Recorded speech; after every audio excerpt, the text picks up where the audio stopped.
Espera que llegue Marco. Marcos.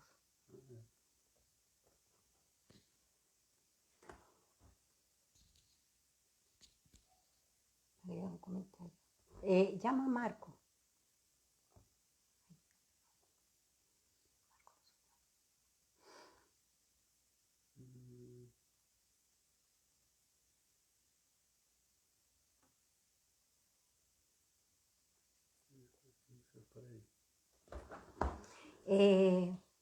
Buenas noches.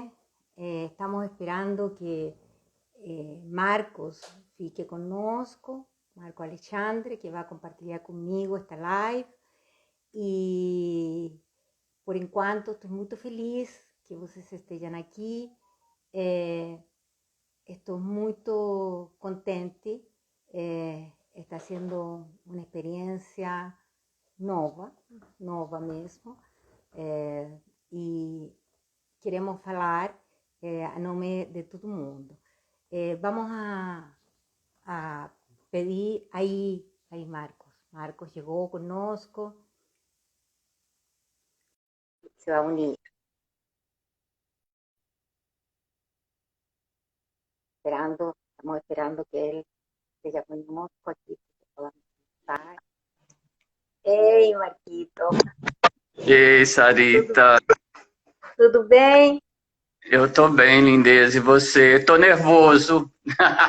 Eu também. Estava falando aqui que é mais fácil fazer em um Zoom, que este sistema tão das pessoas mais jovens. Mas, enfim. Bom, a primeira coisa que tenho que falar é que esta live é possível com o apoio da Prefeitura de Belo Horizonte por meio da Secretaria Municipal de Cultura. Eles apoiaram nosso livro, esse livro maravilhoso, que se chama Mulheres Míticas em Performance, Dramaturgias, O Deserto e Classe. Que foi publicado ano passado, e que Marcos e eu também escrevimos aí, e que Felipe Cordeiro comigo organizamos. Esta live é uma live de Mulheres Míticas, um grupo que tem 7 anos de história, mas em nossa história, Marquitos, é muito pouco, não é? A gente começou a fazer teatro junto com Mayombe há 30 anos já, não sei. Muito Quase, tempo. 95. Quase. Então, ele é um parceiro histórico e também tem sido um parceiro com Mulheres Míticas desde o comecinho. Ele assistiu classe, ele fez o epílogo do nosso livro, e é um pesquisador maravilhoso, um pesquisador que todo mundo conhece, respeita, e que de verdade faz latir nosso coraçãozinho. Marquito, então, estamos juntos nesta, e eu te queria propor, como já tínhamos falado, que pensemos como em 2 temas grandes, que são educação e política. Pois é, Sarita. Posso começar a falar aqui? Pode, pelo amor de Deus. Vai lá. Bem, primeiro agradecer pelo convite, né, pelo seu convite da Mulheres Míticas. Como você falou, é um grupo que eu tenho seguido desde o comecinho. Sou fã de todos os integrantes e é muito bom acompanhar a trajetória, né? De certa forma, não tem como a gente que já trabalha juntos há tanto tempo, seria estranho se eu não me envolvesse com o trabalho das Mulheres Míticas. E como vocês sabem que eu gosto muito de me envolver e vocês me chamam e eu sou muito facinho, eu vou correndo para a gente poder justamente estar juntos de diversas formas, né? E também pelo fato de que as discussões que são empreendidas nos trabalhos de vocês, né, das Mulheres Míticas, de certa forma, elas se aproximam muito, né, do que a gente, desde 95, né, estamos discutindo com o Mayombe. E eu acho, né, e aí você me ensinou isso, né, que a gente trabalha de forma que as interrelações elas vão acontecendo de forma natural. Então, assim, há ecos em mulheres míticas e ecos que me fazem pensar, repensar, ressignificar toda a trajetória que a gente teve e tem no Mayombe e pensar nesses dois temas, né, o caso da educação e da política, que são temas que atravessam, né, as nossas pesquisas há muito tempo. E é interessante observar como esses temas eles foram se agrandando, acho que essa palavra não existe, mas né, foram agrandando nossa linguagem.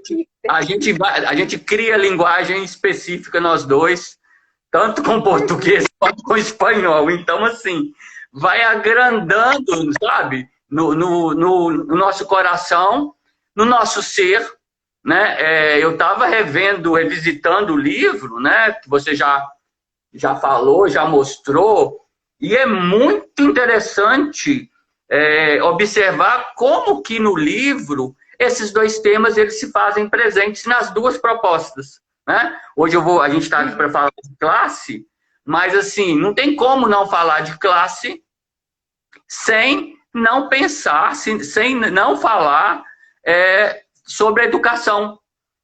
Assim como não tem como não falar das questões políticas, porque as outras questões elas vão começar a atravessar esses dois temas. E é interessante da gente pensar também no nosso contexto, né? A gente nunca conseguiu, né, no Mayombe e as míticas também, deixar que os textos ficassem lá, né, nos seus momentos de enunciação. Então, pegar o texto de Calderon, lá de 2008, vocês só peçam com as datas, você vai me corrigindo aqui, né? 2008. 2008, e pensar nas montagens, e pensar por que pegar um texto de 2008 e trazer para 2018, 2019, né? E como colocar de novo esse texto em circulação, e aí a gente vê que não é colocar em circulação, porque as coisas que estão postas aí, elas continuam, né? Elas continuam, latim é espanhol, continuam batendo forte, pulsando, é a palavra que eu estava buscando, né? Pulsando nas nossas veias. Então, assim, sob o pretexto de uma educação, ou de possibilidade de educação, né? Se a gente pensa na dramaturgia, é muito simples, entre aspas e muitas aspas aí, um dia de sala de aula de um professor e a relação desse professor com a aluna em um momento específico.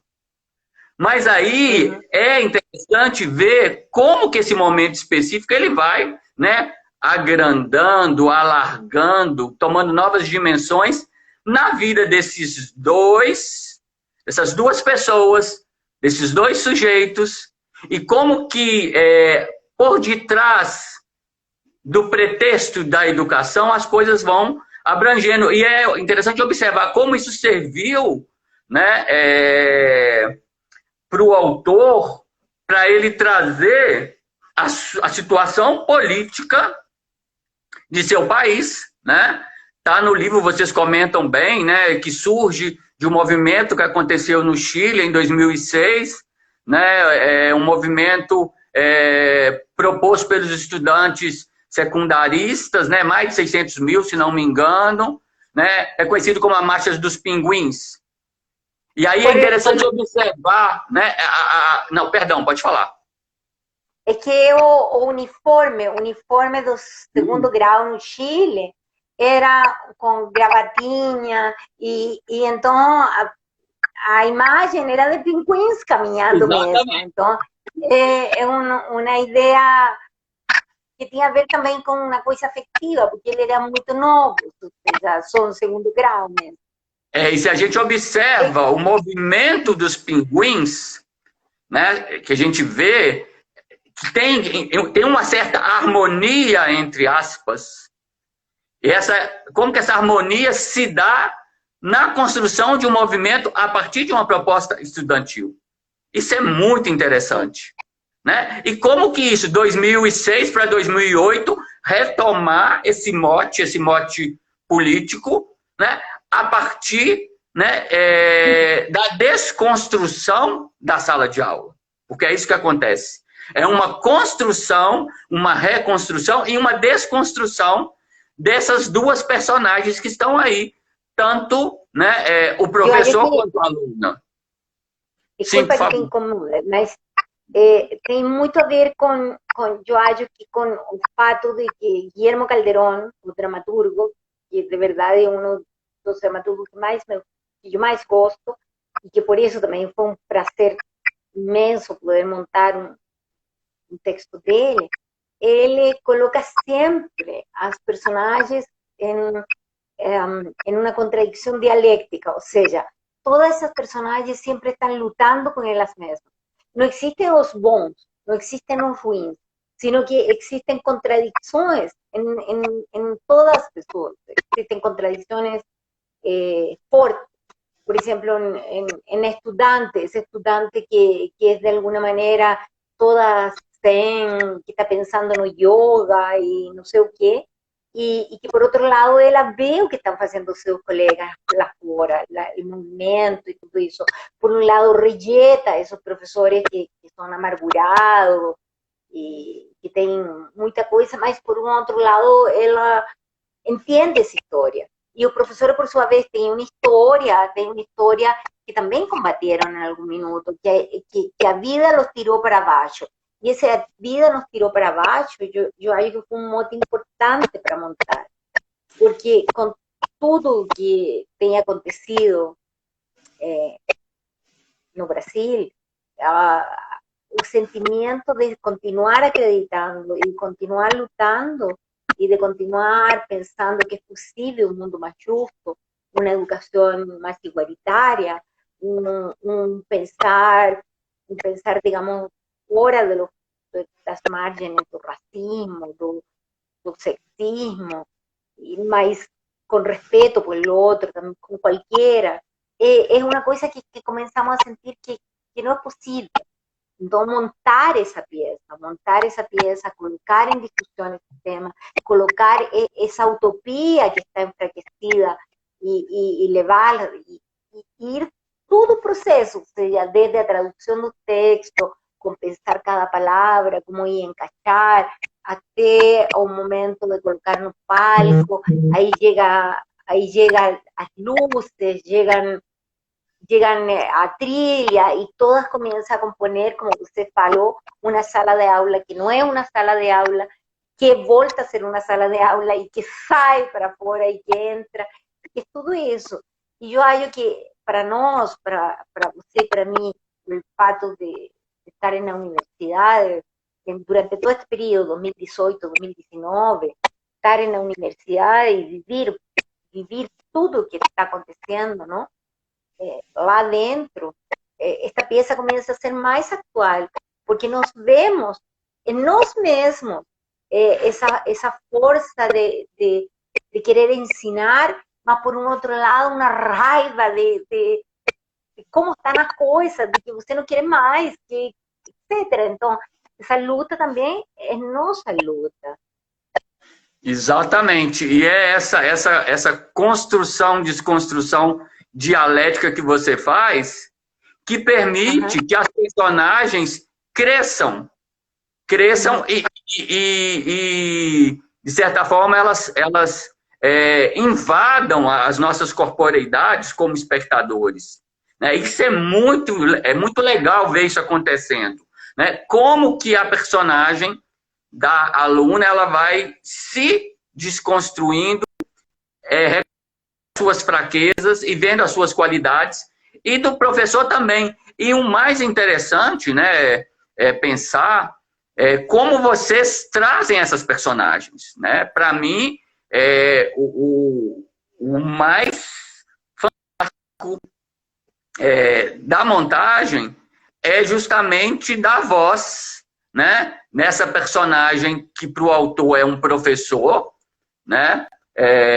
E aí tudo que representa o professor, como intelectual, como o valor do patriarcado, todo o conhecimento estabelecido por uma sociedade patriarcal, machista, etc, etc.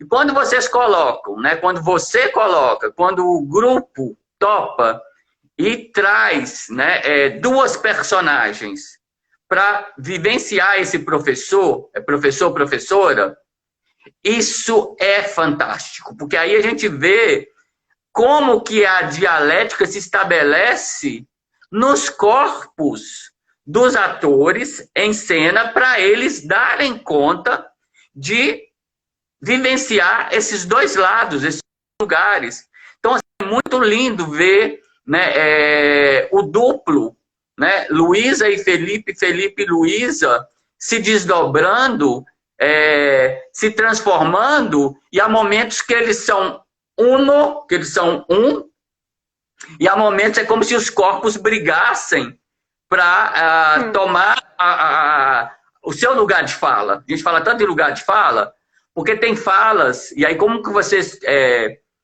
conseguiram dimensionar as falas para a personagem professora, Luísa, né, atriz, e as falas para o personagem professor Felipe. E como que, assim, vão ganhando espaço, e esse espaço também, Sara, é fantástico porque ele se estabelece cenicamente. Como que eles vão ocupando aquele espaço a partir de um cenário muito simples, né? Uma mesinha com uma cadeira, ou seja, que nos remete de novo à ambiência da sala de aula. E aí, a gente, como espectador, não tem como não ficar pensando e se colocando, né? Se autocolocando em discussão. E aí, nesses momentos que a educação está passando cada ano mais por um processo de deteriorização, né, por parte da recepção do governo, né, em termos de verbas, em termos de estrutura, em termos de corte de bolsas, em termos de não contratação de professores, em termos de a universidade não ter dinheiro para pagar energia, etc, etc, etc. E aí a gente vê como que isso está presente, ou isso se faz presente no espetáculo de forma direta e indireta, né? E sem deixar de pensar no subjetivo, né? Na questão dos afetos.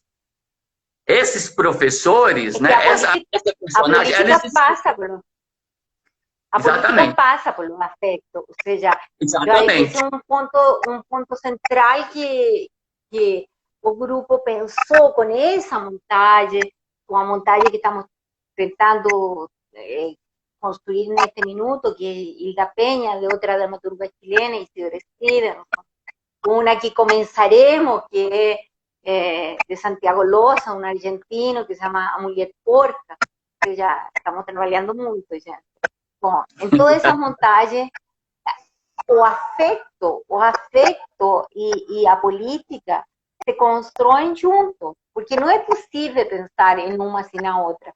E é tão forte isso que eu queria contar que Guillermo Calderón fez uma coisa muito bonita, que foi escrever um outro final, por assim falar, para este livro, que não apareceu na montagem do Chile de 2008, mas que é um final que tem muito a ver com as manifestações de Chile do ano passado e que culminaram em que hoje Chile tenha uma nova constituição, vai ter uma nova constituição, que as pessoas que vão fazer essa constituição sejam pessoas que estão sendo escolhidas pela comunidade, ou seja, que va a haber elecciones, no van a construir esa constitución burócrata, sino pessoas escolhidas por todos.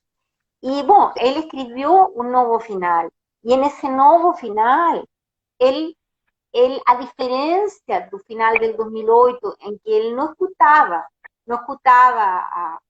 a meninas, y só llegaban os sons, nós colocamos uma trilha muito alta no final, llegaban estos sons que eran da rua, y él escutaba estos sons da rua, así fortemente, mas él no, tal vez un gesto se metía, mas no tenía una fala.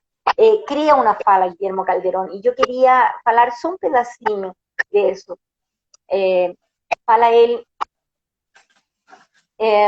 y con esa lição van a voltar a entrar en esta clase, y você vai me ensinar, vai me dar una aula, vai me contar o que viu, o que a rua te ensinou, y yo voy a te escutar en silencio.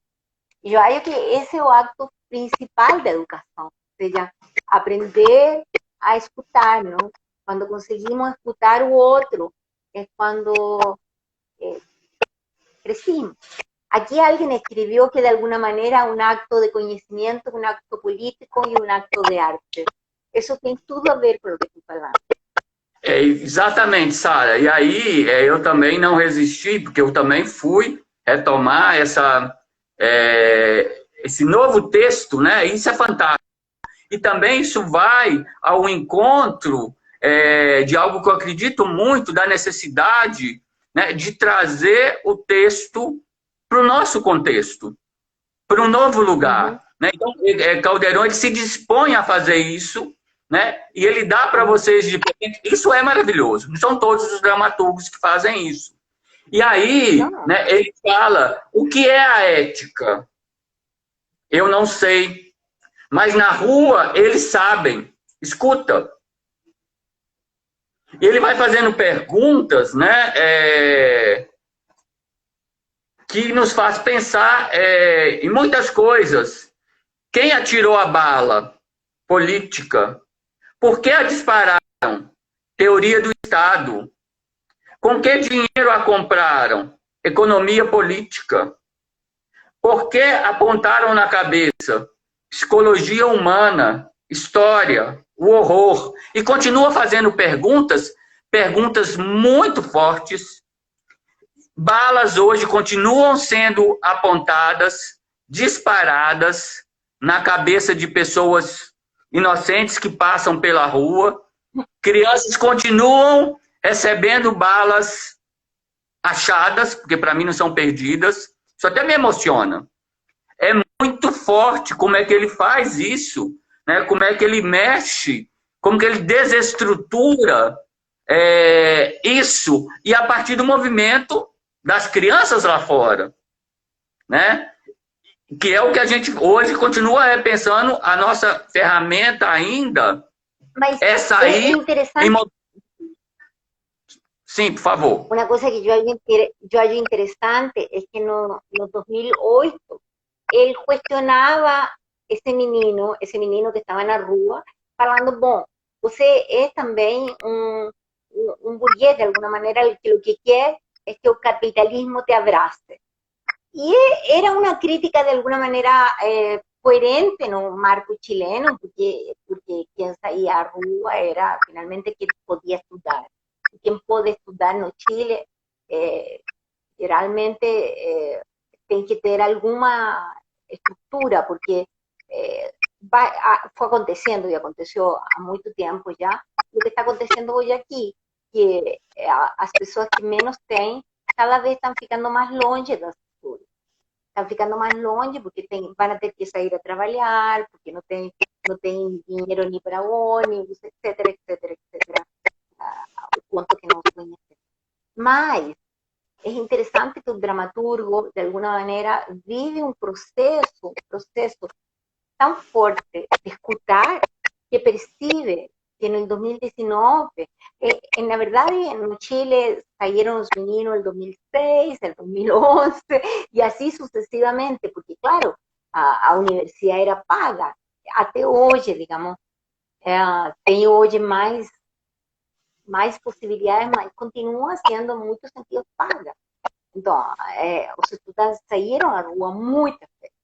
Assim como aconteceu nas ocupações aqui, as ocupações das escolas, as ocupações das universidades, lá tem acontecido muitas. Bom, e ele foi escutando esse movimento, e eu percebo nesse final que ele criou para nós, que é um presente para nós, que de verdade me emociona muito. Nesse presente, eu percebo um dramaturgo que consigue escutar o que está falando, que consigue abrir a cabeça, que comienza a se cuestionar su propia desesperanza. Claro, su propia, cuestionar a través, claro, da personagem, lógico, não é ele, mas é uma desesperança que você se questiona. E eu acho que é importante isso, quando somos capazes de questionar isso, não? E consegue também, né, ele consegue fazer que uma releitura da sua própria. Pensar no momento de escrita do texto em 2008, o que gerou, o que impulsionou a escrita, né, de classe, né, em 2008 e até reescrever esse final, talvez seja a única possibilidade que ele tenha naquele momento, né, uma certa necessidade, uma certa obrigação, tudo isso entre aspas, né, de uma certa ética, de trazer essa pulsão de reescrita do texto. Até porque, para pensar e para poder dialogar com tudo que aconteceu, que você já mencionou, né, no Chile, no ano passado, os movimentos de voltar para a rua e como que esse movimento ele foi diferenciado. Como que esse movimento, né, como que ele foi visto, como que ele foi discutido, né? Quais as lideranças que voltaram para a rua e como elas voltaram, né? De forma muito mais intensa, que lograram, sim, permitir a possibilidade de uma nova Constituição para o país. Ou seja, esses movimentos eles ainda são necessários como instrumento para poder fazer com que as possibilidades de política e educação estarem sempre juntas, né? Uhum.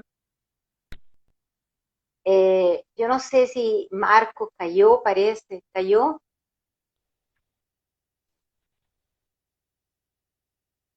Caiu Marco? Bom, por enquanto Marcos volta, porque parece que ficou congelado.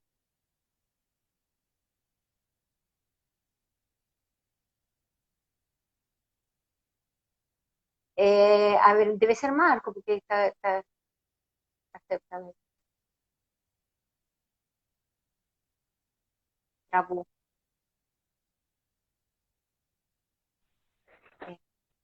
Estamos tentando que Marco volte a nossa live.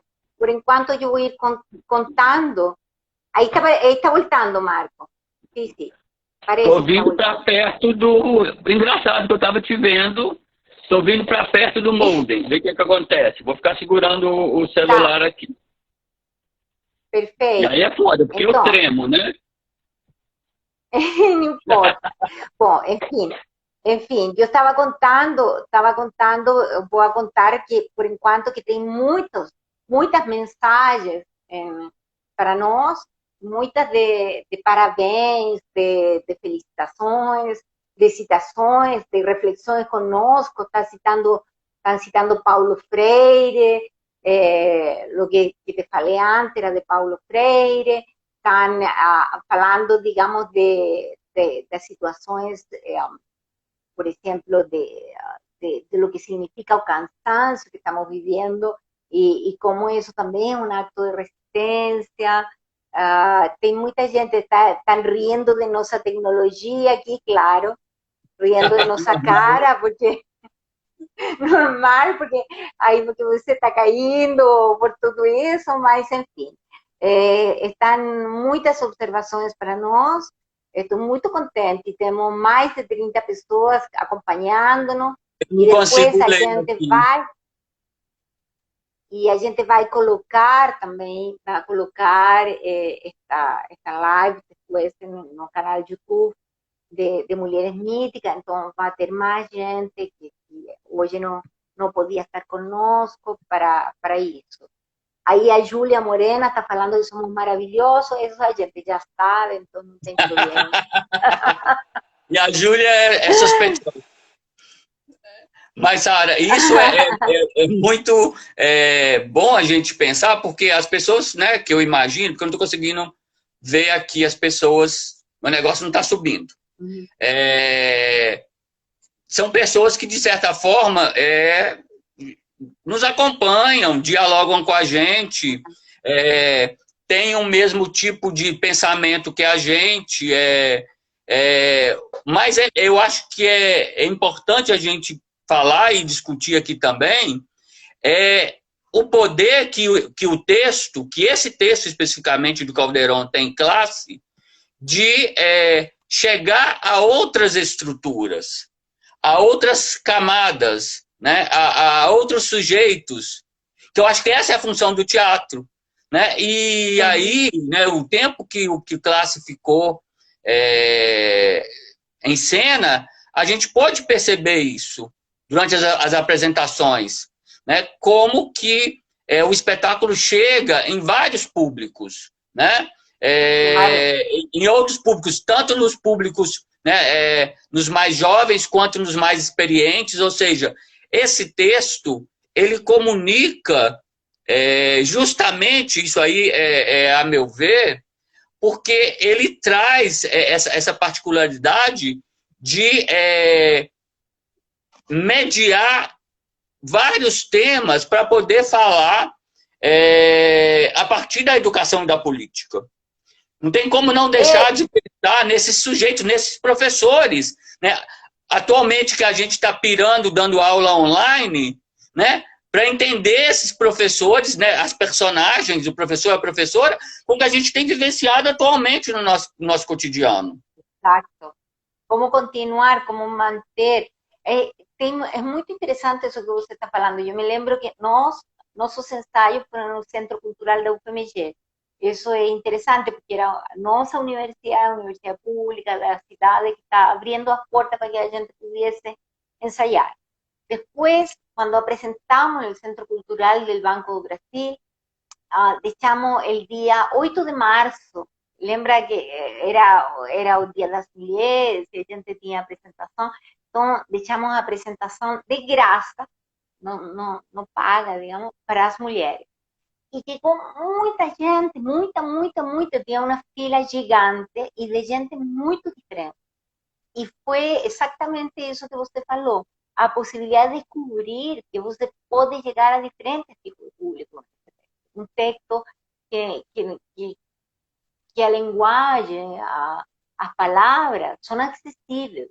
E hoje, para mim, é muito interessante isso, porque me parece que o momento que estamos vivendo exige que nossas linguagens sejam linguagens que as pessoas possam aceder. Hoje, até por estar em pandemia, as pessoas vão estar acostumadas mais com a série do Netflix ou com não sei o quê, e se queremos levá-la a outro mundo, tem que ser com uma linguagem que elas incorporem, que elas vivenciem como possível, não?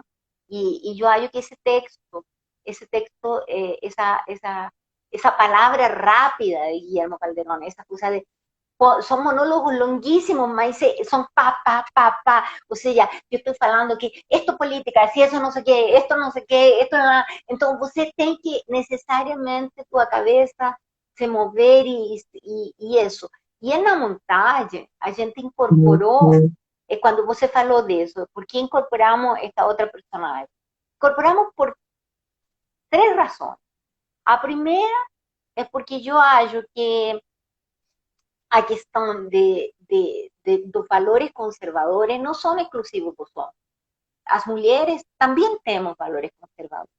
E esse questionamento desse lugar dentro da mulher é importante. Ou seja, a gente está vendo coisas louquíssimas hoje, não? É, inclusive, no mundo político nacional, desse papel dessas mulheres, não? Que pueden ser extremadamente. La segunda razón que me pareció interesante era por lo que você falou, que a dinámica que provoca una dinámica y un encuentro que inclusive concretiza esa dialéctica de la personaje, la concretiza en cuerpo, la concretiza en un movimiento de su cuerpo. Y eso me pareció extremadamente interesante. Y a tercera razón, que es tal vez la más subjetiva de todas, es porque era muy bonito la posibilidad de ter os tres en escena, eles tres. Después, as piezas que estamos haciendo ahora van a trazer um ou outro, até por las condições que estamos viviendo, não é? Mas, nesse minuto, podíamos ter a todo mundo em cena, e isso era extremamente interessante. Sarita, outra coisa também que eu acho muito importante de mencionar aqui, de comentar, é sobre a tradução que vocês fizeram, sobre o processo tradutório, né? O fato da tradução ser feita a 6 mãos, de como funciona aí, pensar inclusive, eu acho super legal e seria interessante que você comentasse a presença do Álvaro, né, no processo de tradução, por ser, digamos, uma voz dissonante, no melhor sentido da palavra, dentro de vocês, né? Um jovem, 20 anos, né? Entrando em contato com essa dramaturgia, discutindo com vocês essa dramaturgia e pensando até como trazer essa linguagem para poder, inclusive, dialogar com essas faixas etárias que a gente está comentando aqui, né? Então, assim, eu acho que é algo importante que vale a pena mencionar, e eu queria que você falasse um pouco sobre, né? Porque nem todas as pessoas tiveram acesso ao livro, puderam ler o livro, né? Inclusive, falar um pouco da ideia do livro, né? Que é uma coletânea de vozes, né? Que, assim como eu, leram, né, os 2 espetáculos. E aqui, obviamente, a gente está falando de classe. Uhum. Bom, a primeira coisa, vou falar um pouco do processo tradutório. Na verdade, todas as nossas traduções, e todas as traduções que eu tenho feito na vida, ou que participei de alguma maneira, sempre passam por el palco. Ou seja, estou falando das traduções para teatro. Não me imagino uma tradução que não seja experimentada nas vozes dos atores ou das atrizes. É impossível. E o processo de classe foi isso, ou seja, íamos, a gente juntos estava escrevendo, traduzindo, mas também estava provando nos atores, experimentando. Por que o Álvaro entra na tradução? Foi exatamente por a razão que você falou. É uma estudante, e aunque mesmo as outras pessoas que participamos da tradução, nos sintamos muito jovens. A Gabi, com certeza. ¿Cierto, Gabi? A gente já não é tão jovem, não é? E nesse minuto, o Álvaro estava com 20 anos, agora está muito mais velho, está com 22, quase 23, mas nesse momento tinha 20 anos, então a linguagem dele é a linguagem dos jovens. E quando queríamos pensar nessa linguagem dos jovens para o português brasileiro, a incorporação dele era super interessante. Era uma possibilidade muito boa, muito legal. Eu acho que assista aqui também. O projeto que está desenvolvendo a CIS no doutorado tem a ver com isso, com a tradução de teatro no palco, para o palco, que é diferente. y sobre todo una traducción de teatro contemporáneo y latinoamericano. Vamos a entender eso, porque finalmente cuando estamos hablando de América Latina, y tal vez tenha sido o que mais tenho falado na minha vida inteira, é que a América Latina tem entre todos nossos países muitas diferenças. Não somos para nada parecidos, nada parecidos. Ou seja, a Argentina é uma coisa, outra coisa, etc. Mas temos muitos pontos em comum. Talvez o principal de todos é que tudo se vive de forma bastante mais precária. Inclusive a pandemia que nós estamos vivenciando agora, a pandemia é uma coisa que está deixando assim, feridas abertas na América Latina. Não? Por quê? Porque não temos a infraestrutura de outros países que podiam fazer as coisas de outra maneira. Então, há elementos que uno tem que pensar que está numa terra que nos une. Mesmo que o português e o espanhol não sejam a mesma língua, só entre você e eu que existe uma intermediária, mas assim. Mas para o comum das pessoas são duas diferentes.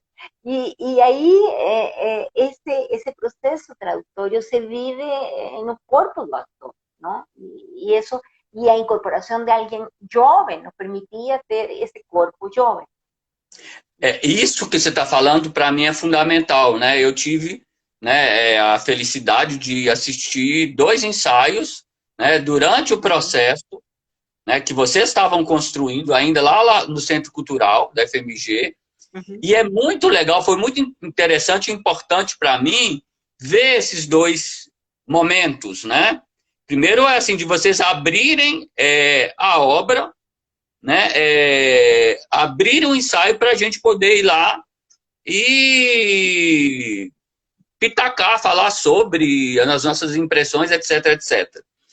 E como que é importante essa a abertura, mas também ver como que se deu o processo de construção das personagens nos corpos dos atores, uhum. Né? Uhum. Da Jéssica, Luísa e o Felipe, né? Uhum. Ver as dificuldades deles num determinado momento de conseguir dar corpos, entre aspas, para as falas, essas falas rápidas do Calderón, né? Esse discurso que é meio, em vários momentos, irônico, como conseguir longo e ao mesmo tempo irônico, né? Articular isso de forma super consciente corporalmente. E depois ver o resultado, né, quando o trabalho chega para a gente. Uma coisa que era bem interessante é que o humor, nesse processo ainda da tradução, o humor em todo o nosso país é bem diferente.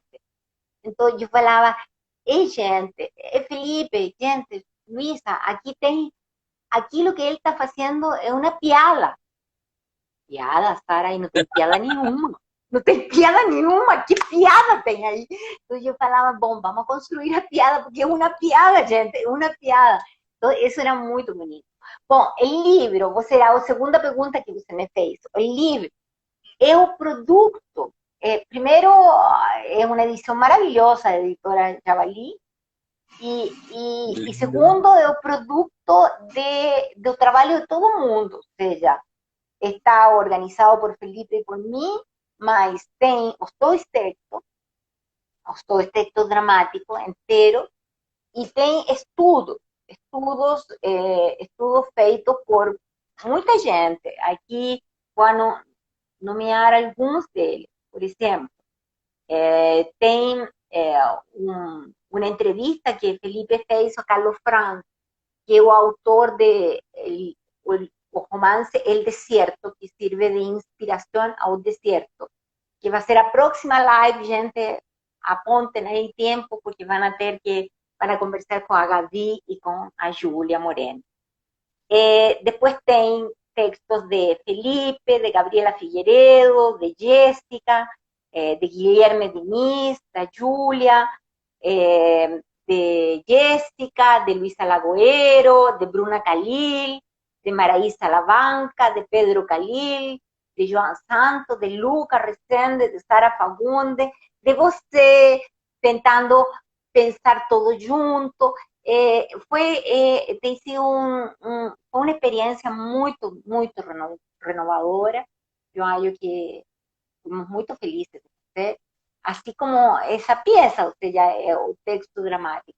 E agora, voltando à questão digamos, que convocou a live, que era um pouco pensar a educação e pensar a política, eu te perguntaria como é possível, hoje, nas condições que estamos, que o professor possa levar os alunos a reflexões, a outras reflexões.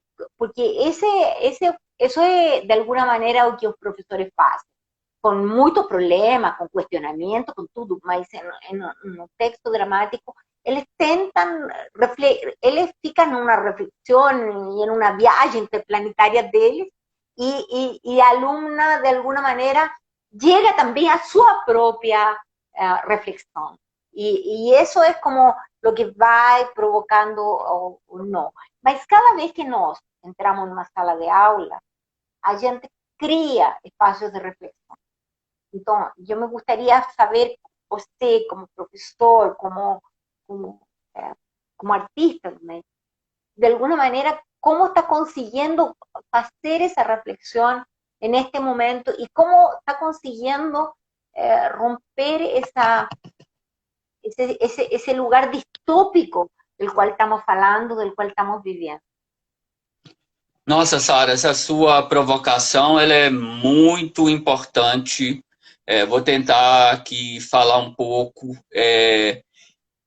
Tem sido um momento muito difícil, porque a gente estava condicionado ao presencial, à presença, né? A gente sempre esteve condicionado, né? Então era muito, entre aspas, fácil chegar, pegar o material, preparar, ir para a sala e ficar, né, 1h40 falando ou discutindo com os alunos, e no caso da pós-graduação, 3h30 falando ou discutindo com os alunos. E a partir do momento que a gente passa a ser mediado pela tela, né, como a gente está aqui agora, a gente tem que buscar outras estratégias para a gente conseguir, de alguma forma, ainda que mínima, manter a possibilidade de discussão. Claro. E isso que tem sido muito difícil. Porque, pelo menos, né, nas minhas aulas, como tem sido conduzido no momento, nós temos poucos encontros síncronos, né, que seriam os encontros em que a gente possibilitaria ter ideia de uma presença. E nesses encontros eu tenho ficado muito afobado, porque eu quero falar do mundo, e de um mundo que dê conta, entre aspas, de linkar com tudo que eu estou querendo que os meus alunos, no momento, leiam e que discutam. Então, assim, o que eu tenho feito é mandado muito material, né, material disponibilizados na internet, material em PDF, vídeos, né, e me disponibilizando a estar do lado de cá, né, para escutar e para mediar discussões, perguntas, reflexões, e eu diria que tem funcionado em termos.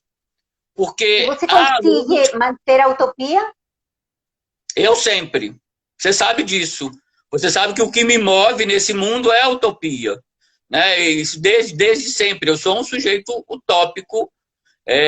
O mundo pode estar caindo, a utopia continua em mim. Porque, para mim, se não tem utopia, não faz sentido continuar insistindo em reproduzir discursos, insistindo em falar de classe, insistindo em falar de educação e política em classe, insistindo em buscar, encontrar pontos de confluências nos textos literários e performativos com a vivência dos alunos, com a nossa realidade, com o que a gente tem vivenciado. Hoje, esse espaço virtual tem me possibilitado, de certa forma, fazer isso, sabe?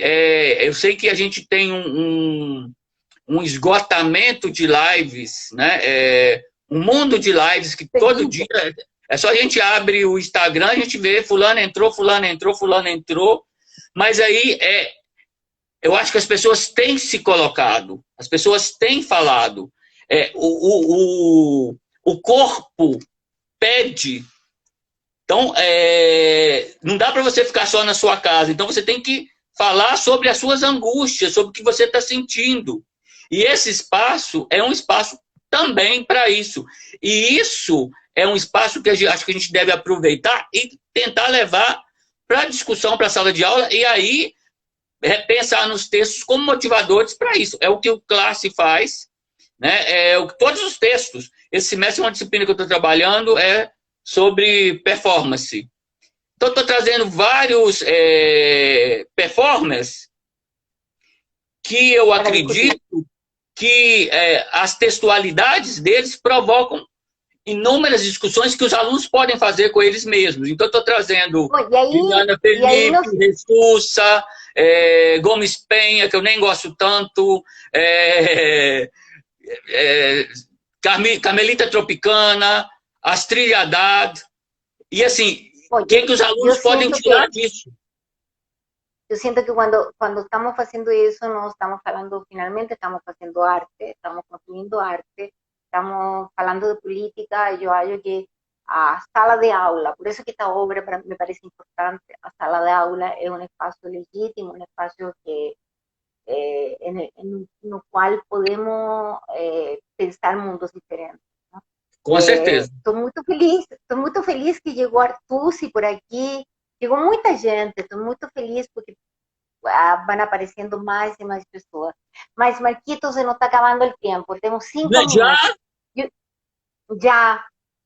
Então, eu só quero falar o começo desse classe del 2019 de Guillermo Calderón e deixo os últimos minutos para você, tá? Então, escuta, anota. Isso acontece a cada certa quantidade de anos. Esta sala de aula se transforma em um deserto natural. Aquí ensinamos os planetas, a fotossíntese, a independência. São coisas fascinantes, pelo menos para mim. Fascinantes. Bom, a cada certa quantidade de anos, a rua se transforma em escola. Tomara, gente, que a rua se transforme em escola. Exatamente. E é esse espaço, né, de transformação que a rua pode realmente trazer. Hoje, o que todo mundo quer é ir para a rua, né? E aí, eu acho que o que a gente tem que tentar é fazer como trazer a rua para dentro de nossas casas e levar a reflexão de volta de formas distintas. Para mim, este é um momento possível. Né? E pensar, por exemplo, na aluna que em classe, na sala de aula, recebe as disciplinas, todas as disciplinas que formam no curso secundário, né? Como fazer dessas disciplinas potencialidades para a gente continuar discutindo e levando adiante, né? Não permitir, Sara, aí eu vou lembrar do Yashkani, né? Que a memória caia no esquecimento. Isso cabe a gente, de não permitir, né? E o teatro faz isso, classe faz isso. Eu acho que é isso, amor. Muito obrigada, Marquito. Muito obrigada a todo mundo por estar conosco. Tem sido uma experiência maravilhosa. Obrigado. Vamos a tentar agora fazer a prática. Tchau, tchau. Tchau, beijos.